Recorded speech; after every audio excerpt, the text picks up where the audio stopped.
Welcome to Cheat Sheet Tales, where secrets slip, lies unravel, and the truth always has a twist.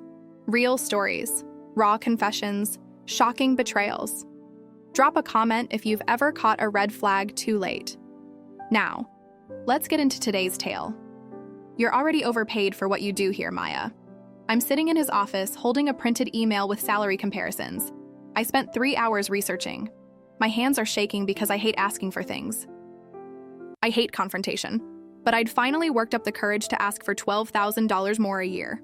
$12,000, that's $1,000 a month. That's groceries and my student loan payment. And Ethan Kowalski, my boss of 4 years, is leaning back in his ergonomic chair that costs more than I make in 2 weeks. Actually laughing, not a polite chuckle. A full laugh like I just told him the funniest joke he's heard all year. I mean, seriously, where did you get these numbers? Indeed, those salary websites are completely unrealistic. You're a data analyst, Nat. You're not running the department. The thing is, I kind of am running the department. But I'll get to that. I'm Maya Chen. I'm 29, and I've been slowly dying. Inside at Brightwater Analytics for 4 years. It's a mid-sized consulting firm that helps companies make sense of their data. And I'm good at my job. Really good. The kind of good where people email me directly instead of going through proper channels because they know I'll actually solve their problems. Before I go deep into this whole mess, please like this video, subscribe to the channel, and let me know where you're watching from in the comments. Because I need to know I'm not alone in this. I need to know other people have felt this small, this dismissed, this absolutely done with being treated like they're disposable. And honestly, I need the validation right now, so there I am, watching my boss laugh at me, and something breaks inside my chest. Not dramatically, just this quiet snap like a rubber band that's been stretched too long. The market rate for someone with my experience and skills is between $78,000 and $85,000. I say, reading directly from my printout because my brain has stopped. Working properly, I'm making 62. Market rate. He repeats, like I said something in a foreign language. Maya, you have to understand we're not Google. We're not some tech startup throwing money around. We're a family business. Family business. I want to throw something. Brightwater Analytics was started by his uncle in 1987. And yes, half the management team shares DNA, but we're not exactly a mom and pop shop. We've got 43 employees and clients like Marriott International and the state of Maryland. I understand that, I say, but I haven't had a real raise in 3 years. Cost of living adjustments don't count. You got promoted to senior analyst 18 months ago with a 2% increase. That's still an increase. I can feel my face getting hot. Ethan, I train the last 3 people you hired. I cover for James when he's out, which is basically every Friday. I rebuilt the entire client reporting system when it crashed in February. You did your job. He's not laughing anymore, but his voice has this edge that makes me want to disappear into the floor. Look, I get it. Everyone wants more money, but you're 29 years old. You live alone in a 1-bedroom apartment. It's not like you're supporting a family. And there it is. The thing that makes me want to scream. Because what does my personal life have to do with the value of my work? What does being single and childless have to do with whether I deserve to be paid fairly? That's not really relevant to my performance or the market value of. It's completely relevant. Olivia has 3 kids and a mortgage. James Peterson is getting married next year. They have real expenses. Olivia, who I've covered for during 2 maternity leaves, and who still CCs me on emails to clients because she doesn't understand pivot tables. James Peterson, who takes 2-hour lunches and calls me at 9 p.m. because he's finally looking at the reports that were due that morning. I should leave. I should stand up, thank him for his time, and walk out of his office with whatever dignity I have left. Instead, I just sit there like an idiot, staring at my printed salary research, feeling my face burn with embarrassment. Look, Nat, you're doing fine. You're reliable, you're smart, and we appreciate you. But asking for a 19% raise, that's just not realistic. Maybe we can revisit this next year. Next year. Always next year. I finally stand up, and my legs feel shaky. Okay, thanks for your time. Don't look so defeated, he says, and I swear to God he actually smiles. You're young. You've got plenty of time to work your way up. I walk back to my desk in this weird fog. My cubicle is in the back corner of the office, next to the printer that jams every third job, and across from the break room where everyone can see my computer screen. I've been in the same spot for 4 years, watching new hires get offices while I organize their training materials. Lena from HR waves at me as I sit down, and she has this sympathetic look that makes me wonder if everyone knew how this meeting was going to go except me. Like maybe they've been taking bets on how long it would take Ethan to crush whatever was left of my professional self-worth. Try to focus on the Olivia account analysis that's due tomorrow, but I keep replaying the conversation. You're already overpaid. The casual way he said it, like it was obvious. Like I was stupid for not knowing my place. My phone buzzes with a text from my sister. How did it go? I don't answer. The thing about working somewhere for 4 years is that you start to believe their version of your worth. Slowly, without noticing, you begin thinking maybe you really aren't that valuable. Maybe you're lucky to have this job. Maybe asking for more is greedy. But that night, I go home to my overpriced one-bedroom apartment that apparently disqualifies me from financial growth. And I do something I should have done years ago. I update my LinkedIn profile.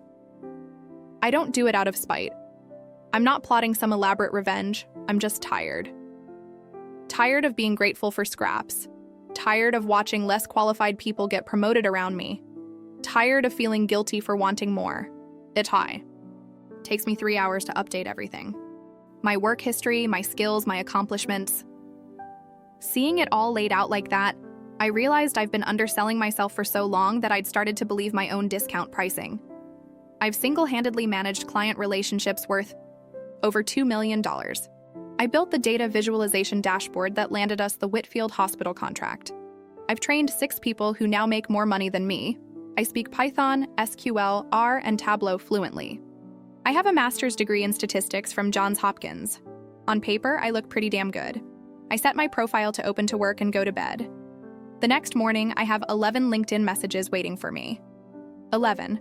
I'm sitting at my desk, drinking terrible office coffee and pretending to review the Olivia reports.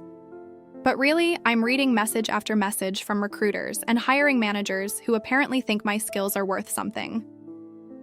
Hi Maya, I came across your profile and would love to discuss an opportunity at Meridian Health. Your experience with healthcare analytics caught my attention. We're looking for a senior data scientist, and your background is exactly what we need. Senior data scientist, not analyst. Scientist. I'm trying to process this when Ethan walks by my desk. Morning, Nat. You feeling better about things? Yeah. I lie, much better. Good, that's what I like to hear. Oh, and can you review the Peterson presentation before the 2 Ackroyd's house?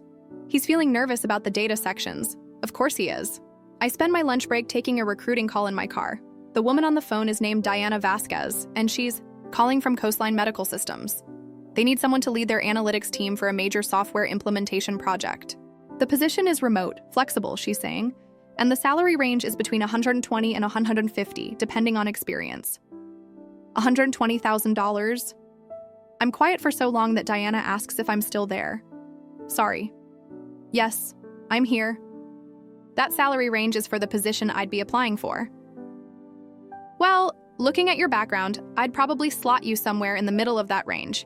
Maybe 130 to start, with performance reviews every 6 months. $130,000. More than double what I'm making now. The thing is, Diana continues, we need someone who can start relatively soon. This is a pretty urgent placement. Would you be available for a video interview this week? I schedule it for Thursday at lunch. Then I schedule another one for Friday. By the end of the week, I'm juggling phone calls and video interviews like I'm running some kind of covert operation. I'm taking calls in my car, in coffee shops, in the bathroom at work when I can't get away. It's exhausting and exhilarating and terrifying all at once. Because here's what I'm learning. I'm not overpaid. I'm not even fairly paid. I'm criminally underpaid. Every single recruiter who calls me quotes a salary range that starts above what I'm making now. Most of them are offering $40,000 to $50,000 more. Some are offering more than that. The Coastline interview goes well. Really well. Well enough that Diana calls me back 2 hours later to schedule a second round with the department director Friday afternoon. I'm pretending to work on quarterly reports. When my phone rings. It's a number I don't recognize, but I've been getting a lot of recruiter calls, so I step outside to take it. Maya, this is Kevin Waldrop from Hartfeld Associates. Hartfeld Associates? I applied for a position there on Wednesday night, but honestly, I didn't think they'd call. They're huge. Like international consulting firm, huge. Like offices in 12 countries. Huge. Hi, Kevin. Thanks for calling. I'll cut right to the chase. We're looking for someone to lead data strategy for our East Coast healthcare clients. It's a director-level position, fully remote, but with quarterly travel. I've reviewed your portfolio, and frankly, you're exactly what we're looking for. Director level? I've never been a director of anything. The base salary is 240 plus performance bonuses that typically run another 15 to 20%. Full benefits, stock options, the works. Would you be interested in learning more? $240,000. I'm standing outside my office building watching people walk by, living their normal lives. And this man is telling me I could make more money than I ever thought possible. Yes, I manage. I definitely like to learn more. Fantastic, I know this is quick, but any chance you could do a video call Monday morning?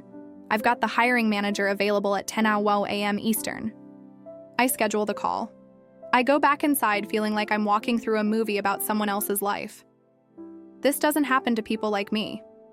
People like me stay in jobs where they're undervalued and should be grateful for cost of living adjustments. But apparently that's not true. The Hartfeld interview is on Monday. The Coastline second round interview is Tuesday. I have 3 other interviews scheduled for next week. And you know what the really crazy part is? I'm good at this. I'm good at interviews when I'm not desperate. When I'm not begging for scraps. When I know my worth. I can talk about my work with confidence. I can list my accomplishments without apologizing for taking up space. Wednesday of the following week, Diana. From Coastline calls with an offer. $135,000, full remote, 4 weeks vacation, health insurance that doesn't have a $3,000 deductible. I'm in my car again, parked outside a Starbucks because I can't take these calls at work anymore. Someone's going to notice. This is a formal offer, Diana says. I'll email you the details this afternoon. How are you feeling about everything? How am I feeling? I'm feeling like I want to drive straight to Ethan's office and quit without notice. I'm feeling vindicated and angry and scared and excited. It's a great offer, I tell her. Can I have a few days to think about it? Of course, take your time. Thursday morning, Kevin from Hartfeld calls. Maya, we'd like to make you an offer. I'm not even surprised anymore. Well, that's not true. I'm surprised by everything that's happening, but I've moved past the shock and into this weird state of suspended disbelief. We're offering $280,000 plus annual bonuses averaging 20%. Stock options vest over 4 years. 5 weeks vacation. Full. Healthcare, dental, vision, company laptop, home office stipend, travel expenses, the works. $280,000. I have to ask him to repeat it because I think I misheard. $280,000. He says again, it's the top of our range for this role. But honestly, after talking with you and reviewing your work samples, we don't want to risk losing you to another offer. Another offer? Like I'm the kind of person who routinely gets multiple job offers. Like I have options. That's an incredible offer, Kevin. You're an incredible candidate. When would you be able to start? When would I be able to start my new life, making more money than I ever imagined? When would I be available? To leave behind 4 years of being told I should be grateful for less? I'd need to give 2 weeks' notice at my current position. Of course, professional courtesy. I respect that. So we're looking at Monday the 18th. Monday the 18th. 2 weeks from now, I could be starting a job that pays more than 4 times what I'm making now, assuming I accept the offer. Yes, I hope you will. I'll send over the formal paperwork this afternoon. Take the weekend to review everything, and we'll touch base Monday. I sit in my car for 20 minutes after we hang up, just staring at my phone. $280,000. I drive back to work, in a daze. I walk through the office, past Ethan's corner office with his expensive chair, past Olivia, who's explaining to a client why their report will be late again, past James Peterson, who's on his phone planning weekend golf. I sit at my desk and stare at my computer screen. And for the first time in 4 years, I see this place clearly. I see how small they've made me feel. How they've convinced me that wanting more was unreasonable. How they've built their success on my work, while paying me just enough to keep me from leaving, but not anymore. I have 2 offers, 2 incredible, life-changing offers. And on Monday morning, I'm going to walk into Ethan's office and give my notice. The only question is which offer I'm going to take. I spend the weekend in this weird bubble where everything feels surreal. I keep pulling up the offer letters on my laptop, reading them over and over like they might disappear if I don't keep checking. Coastline, $135,000. Remote work is available. Immediate start. Hartfeld, $280,000. Director-level position. Includes stock options. The smart move is Hartfeld. Obviously, it's more than double Coastline's offer. It's more money than my parents made combined when I was growing up. It's set-for-life money. But there's this part of me that's terrified they'll change their minds. That someone will call Monday morning and say, "Actually, we made a mistake. We meant to offer you half that." Because people like me don't get offers like this. Except apparently, we do. Monday morning, I wake up at 5 a.m., even though my alarm isn't set until 6:30. I can't sleep. I keep rehearsing what I'm going to say to Ethan, how I'm going to handle this conversation without completely burning bridges. I get to work early because I want to get this over with before I lose my nerve. The office is mostly empty. Just me and a few other people who either love their jobs or hate themselves. I sit at my desk and practice typing my resignation letter. Dear Ethan, please accept this letter as my formal 2 weeks notice. Delete.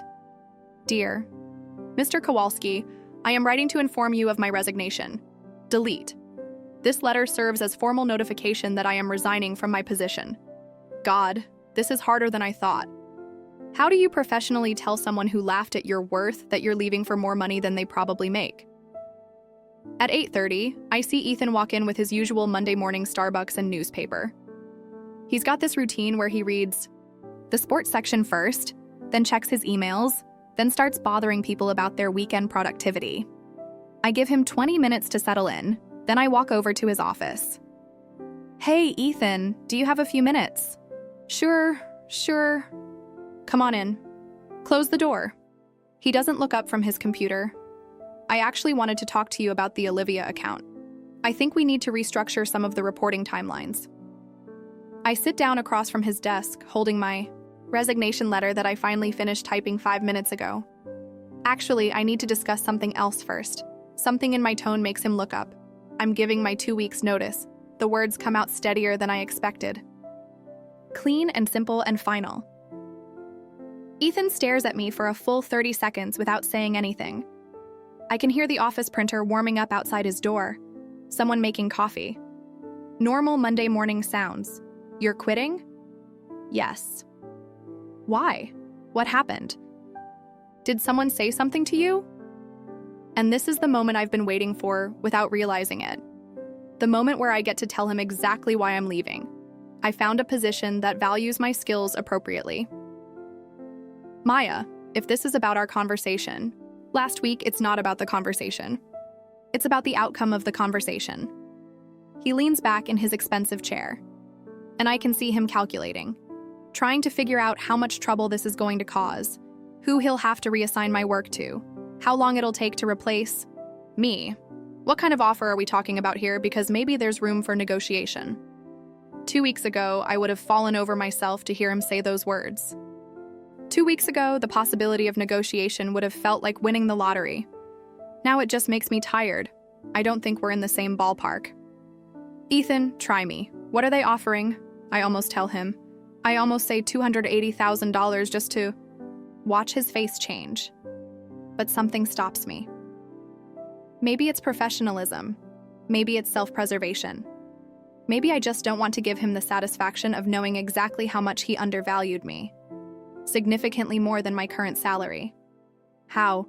Much more? 10,000? 15? He still doesn't get it.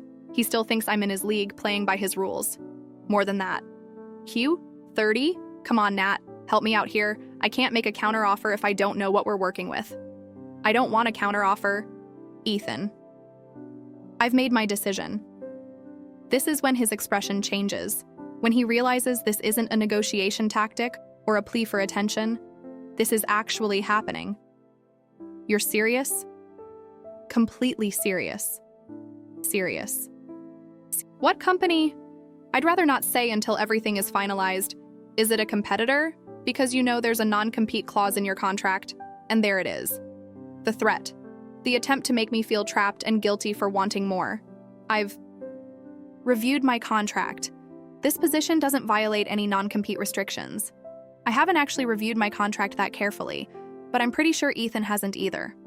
Maya, I think you're making a mistake. New jobs are risky. You don't know the company culture, the management style. You've got security here. You're part of the team. The team that forgot to invite me to salary reviews and promotion discussions. I appreciate that. But I've made my decision. What if we revisited your compensation? I know we said next year, but maybe there's something we can do now.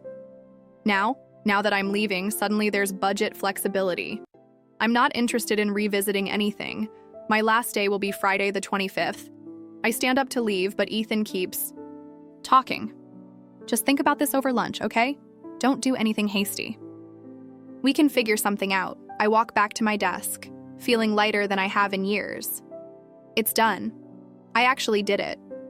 But the weirdest part, I don't feel vindictive or angry anymore. I just feel free. The next few days are strange. Word spreads pretty quickly that I'm leaving. And suddenly everyone wants to know where I'm going, and why I'm leaving, and whether I'm happy, and if the new company is hiring. Olivia corners me by the coffee machine Wednesday morning. I heard you're leaving. That's so crazy. Where are you going? A consulting firm. Local? Remote? Oh my God, I'm so jealous. I've been trying to get approval to work from home 1 day a week for like 6 months. What's the pay like? Everyone wants to know about the money. It's like they can sense that something bigger is happening here. That this isn't just a lateral move to another similar company. It's a good opportunity, I tell her. But like, how much better? Because I've been thinking about looking around too. But I don't know if it's worth the hassle unless it's significantly more. I want to tell her. I want to tell all of them that there are jobs out there paying twice what they make, that companies exist that actually value their employees, that we've all been settling for so much less than we're worth. But I don't. Partly because it feels like bragging, and partly because I'm not sure they'd believe me. Thursday afternoon, Ethan stops by my desk again. Hey, you got a minute? We walk back to his office, and this time he closes the door behind us. I've been thinking about our conversation Monday, and I want to make you an offer. Here we go. I talked to my uncle, and we're prepared to bump you up to $75,000. Plus, we'll fast-track you for a promotion to lead analyst. That would come with your own office and a small team to manage. $75,000. A $13,000 raise. Exactly $1,000 more than what I originally asked for. 2 months ago, this offer would have changed my life. It would have felt like winning, like finally being recognized and valued. Now it feels insulting. I appreciate the offer, Ethan, but I've already accepted the other position. You signed a contract already? I gave them my verbal commitment. Verbal. Commitments aren't binding. Look, what if we went to 80? That's a 30% increase from where you are now. 80,000. Still less than the lowest offer I got from any of the companies that called me. It's not about the money anymore. That's not entirely true. It's absolutely about the money, but it's also about respect and trust, and the fact that they only want to pay me what I'm worth when I'm walking out the door. What can I do to change your mind? Seriously, name it. And this is the moment I realize that Ethan is scared. Actually scared. He's finally done the math on what my leaving means for the department, for his workload, for the projects that only I know how to handle. Nothing. There's nothing you can do. Friday is my last day. I spend most of it documenting processes and transitioning my active projects to other people. It takes me 7 hours to create handoff notes for everything I was working on, and I realized that I was managing way more than I thought I was. The Olivia account, the Peterson presentation templates, the client reporting dashboard, 3 different database projects, training materials for new hires, backup coverage for 2 other analysts. No wonder Ethan panicked.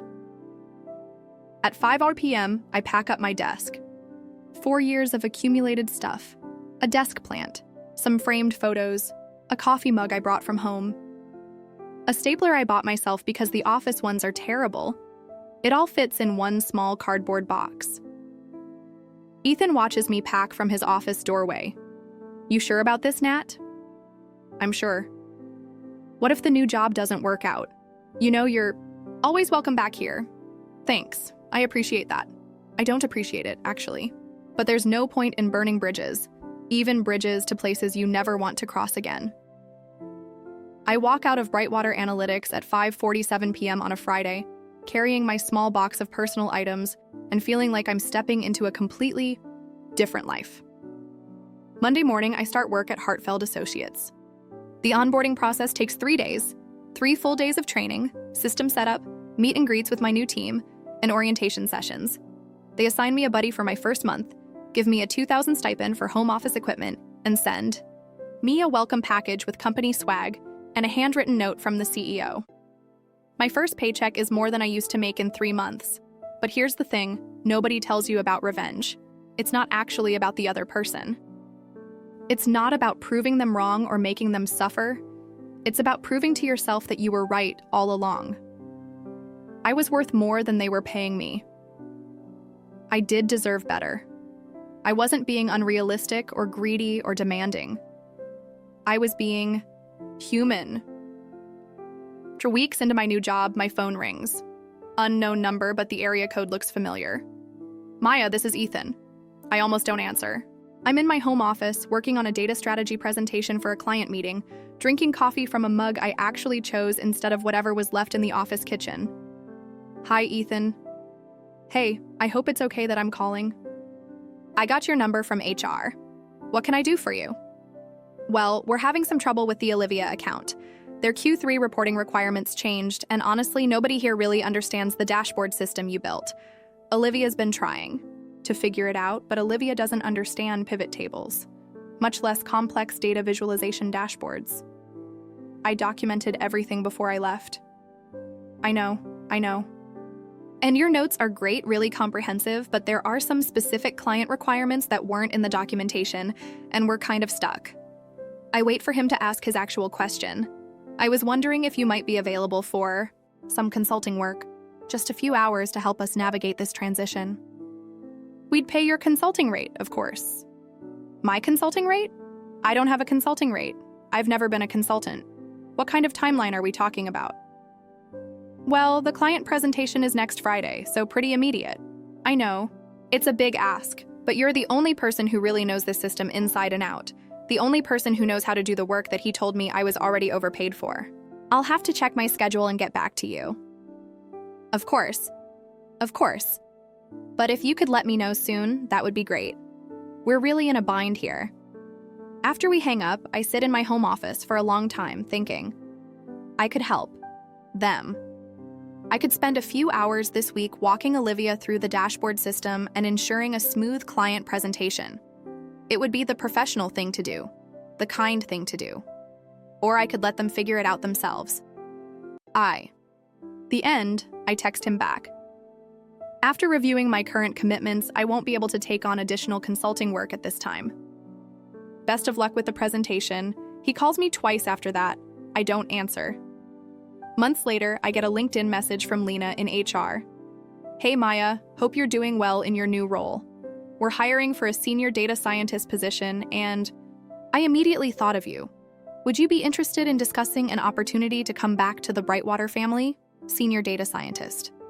The title I should have had 2 years ago. I don't respond to that message either. Here's what I want you to understand. This isn't really a story about getting revenge on a bad boss. This is a story about finally seeing your own worth clearly. For 4 years, I let other people define my value. I let them convince me that wanting more was unrealistic, that being grateful for less was somehow noble.